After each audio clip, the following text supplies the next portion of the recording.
Hello everyone, मैं हूं शुभांकर सेन और आज की इस वीडियो में बात करूंगा यूरोप में राष्ट्रवाद का उदय के बारे में। तो मैंने इससे पहले अपनी दो वीडियो में, पहली वीडियो में यूरोप में राष्ट्रवाद का निर्माण तक और दूसरी वीडियो में रोमानी कल्पना और राष्ट्रीय भावना तक की बातें बताई हैं। और आज की इस वीडियो में मैं भूख, कठिनाइयां और जन विद्रोह से लेकर चैप्टर को समाप्त करूंगा। तो आइए वीडियो को शुरू करते हैं। बात करते हैं भूख, कठिनाइयों और जन विद्रोह की। तो इस क्या हुआ, यूरोप में जनसंख्या तेजी से बढ़ने लगी। यूरोप में जो जनसंख्या थी वो क्या हुई, तेजी से बढ़ने लगी।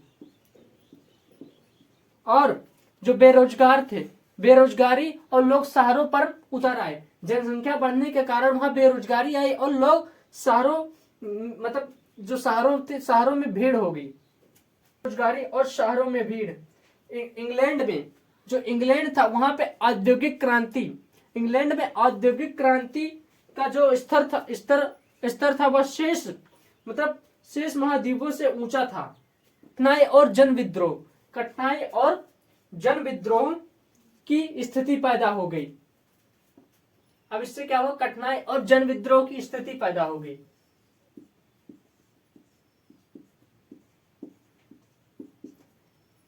कठिनाई और जन विद्रोह की स्थिति पैदा हुई और 1848 में फ्रांस की राजधानी पेरिस में लोग सड़कों पर उतर आए। 1848 में फ्रांस की राजधानी पेरिस, जो फ्रांस की राजधानी वो पेरिस पर लोग सड़कों पर उतर आए। पेरिस के लोग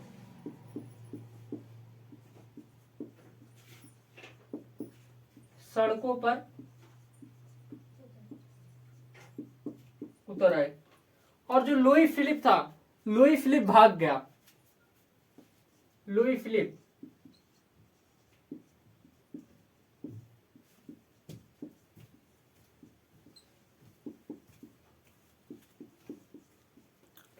फिलिप भाग गया और 1848 में फ्रांस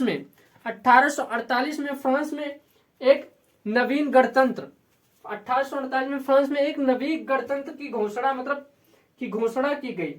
कब? 1848 में फ्रांस में एक नवीन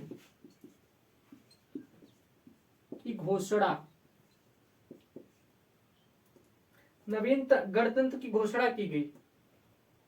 अब इसमें क्या हुआ, जब 21 वर्ष से अधिक पुरुषों को वोट देने का अधिकार प्राप्त हुआ।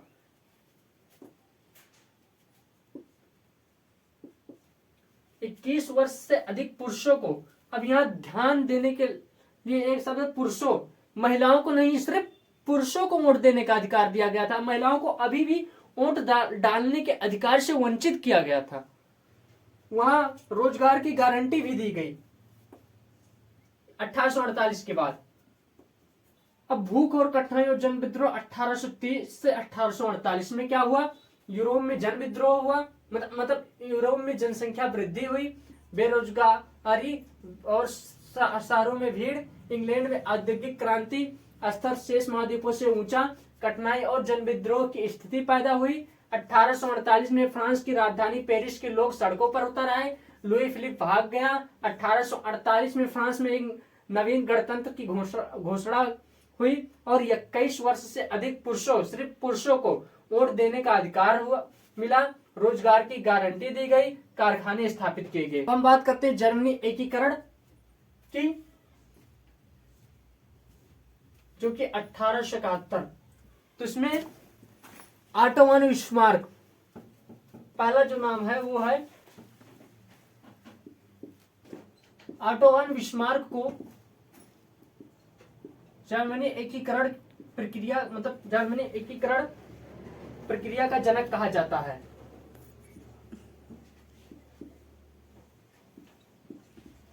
7 वर्षों में ऑस्ट्रेलिया ऑस्ट्रेलिया मतलब 7 वर्षों में ऑस्ट्रेलिया, डेनमार्क और फ्रांस के साथ हुए 3 युद्धों में जो प्रसा था उसे प्रसा को जीत हासिल हुई।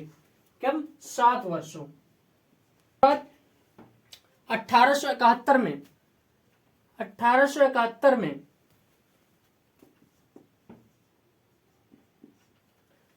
1871 में पर्सा के राजा विक्टर मतलब सॉरी प्रजा के राजा काइजर विलियम प्रथम को 1871 में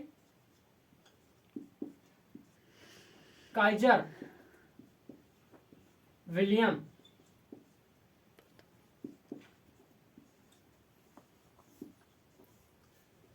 प्रथम को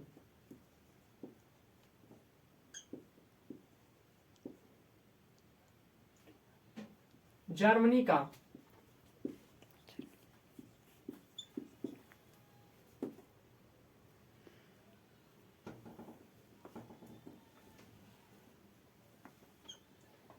का सम्राट घोषित कर दिया गया। कब?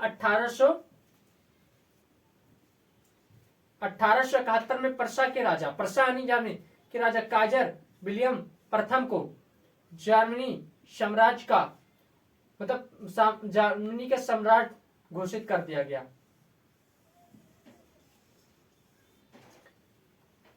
तो ये तो रही जर्मनी एकीकरण की प्रक्रिया।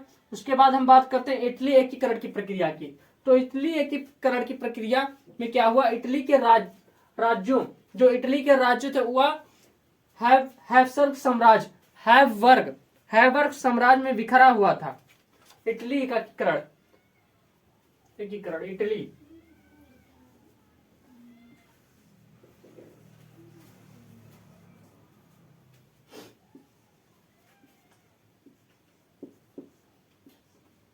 इटली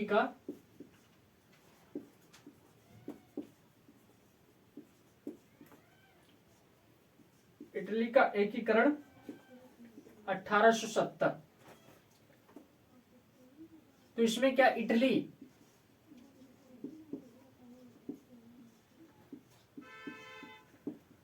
राज्यों व हैब्सबर्ग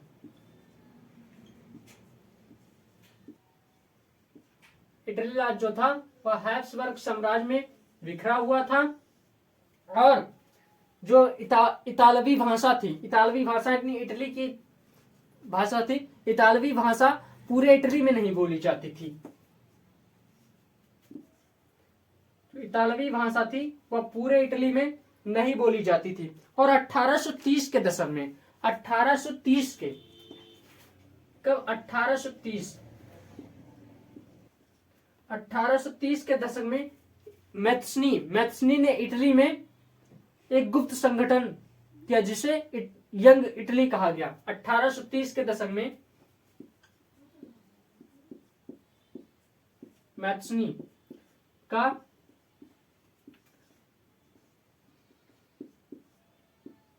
क्या हुआ? प्रधानमंत्री काबूल प्रधानमंत्री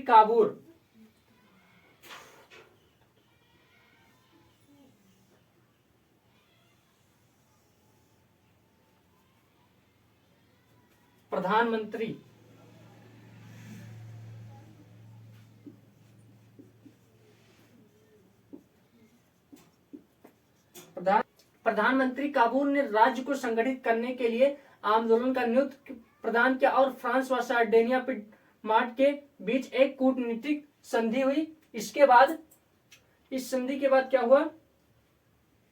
इटली का एकीकरण की बात हो रही है यहाँ पे।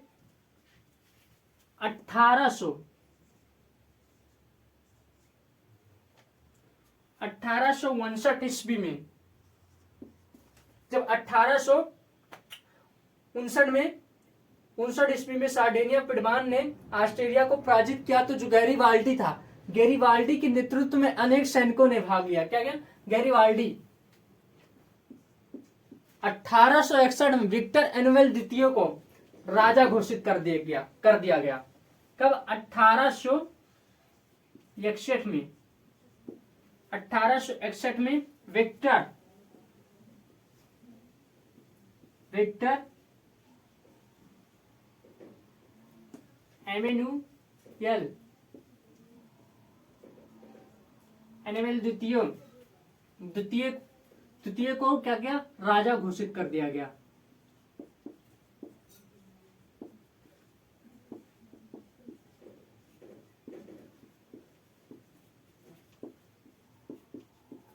राजा घोषित कर दिया गया। और 1870 में इटली एकीकरण की प्रक्रिया पूर्ण होगी। कब? 1861 में विक्टर एनिमल द्वितीय को राजा घोषित किया गया, लेकिन 1870 में जो थी इटली की एकीकरण की प्रक्रिया पूर्ण हुई। कब हुई? 1870 में।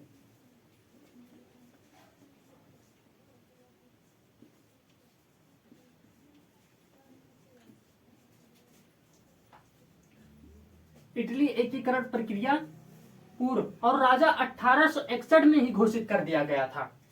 तो इटली एकीकरण में क्या हुआ?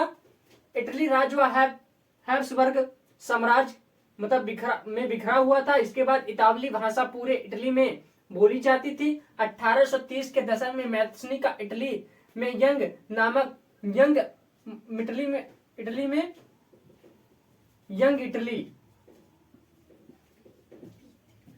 यंग इटली नामक गुप्त संगठन स्थापित हुआ, और प्रधानमंत्री काबूल ने राज्य को संगठित करने के लिए आंदोलनों का नेतृत्व प्रदान किया, और वह सार्डिनिया पिडमांट के बीच एक कूटनीतिक संधि हुई। और 1859 ईस्वी में सार्डिनिया पिडमांट ने ऑस्ट्रिया को पराजित किया, और गैरिबाल्डी के नेतृत्व में अनेक सैनिकों ने भाग लिया। इसके बाद क्या हुआ? 1861 में विक्टर एनिमल द्वितीय को राजा घोषित कर दिया गया, और 1870 में इटली एकीकरण की प्रक्रिया पूर्ण हुई।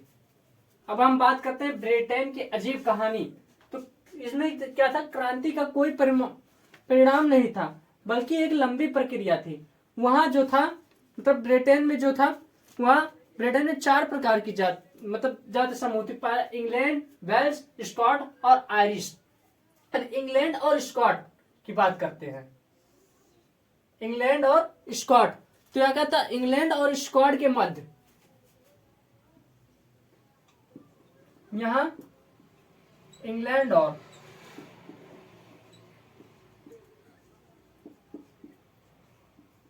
स्कॉटलैंड, इंग्लैंड और स्कॉटलैंड के मध्य एक्ट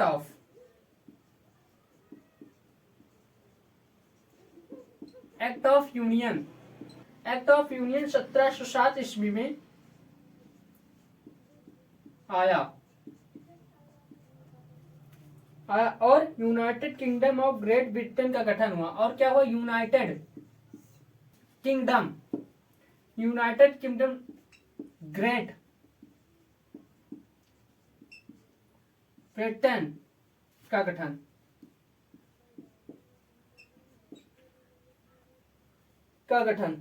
इसमें क्या था? इंग्लैंड और स्कॉटलैंड के मध्य एक एक्ट आया।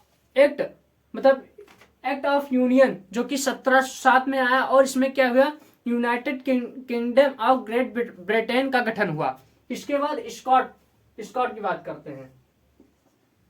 इसमें क्या था? जो स्कॉट के लोग थे, स्कॉटिश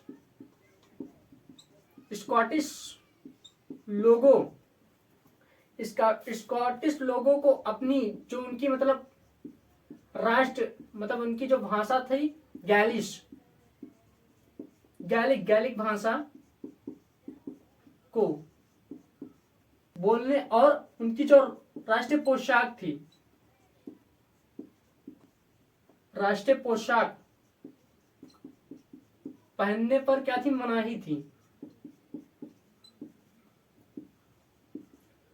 स्कॉटिश लोगों को जो उनकी भाषा गैलिक थी। कौन सी भाषा थी?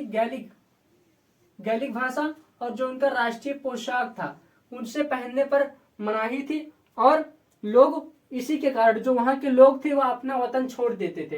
अब आयरिश की बात करते हैं। अब इस बेचारों को भी क्या हुआ? जबरदस्ती आयरिश को जबरदस्ती यूनाइटेड किंगडम था उसमें शामिल कर लिया गया। कब? आयरिश जो था 1801 ईस्वी में।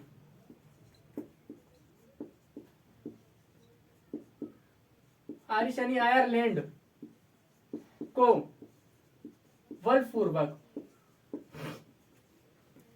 बलपूर्वक यूनाइटेड किंगडम में सम्मिलित कर लिया गया।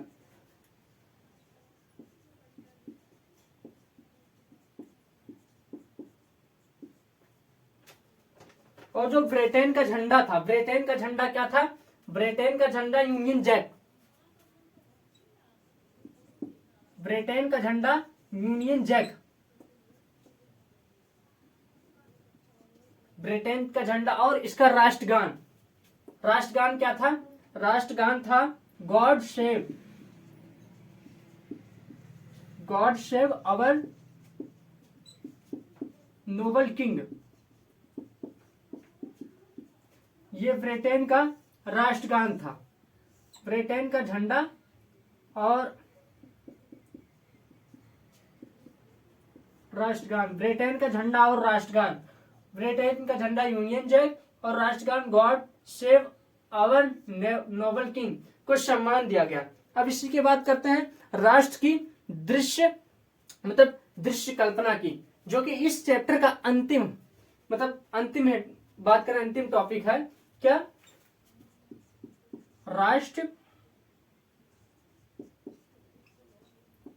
की दृश्य कल्पना। तो राष्ट्र की दृश्य कल्पना में एक मौर्याना एक जर्मेनिया आती है। तो पहले हम मौर्याना की बात करते हैं।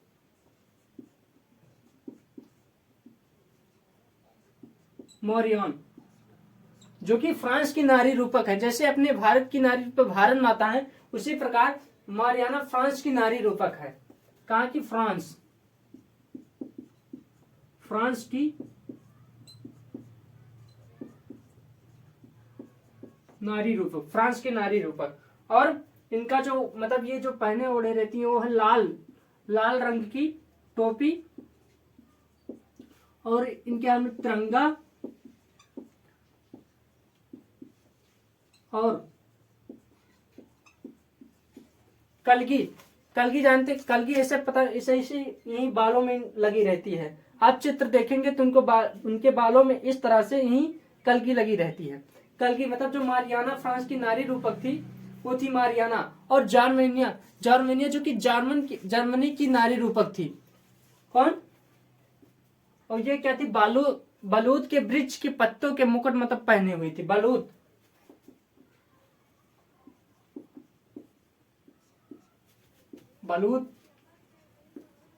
के वृक्ष।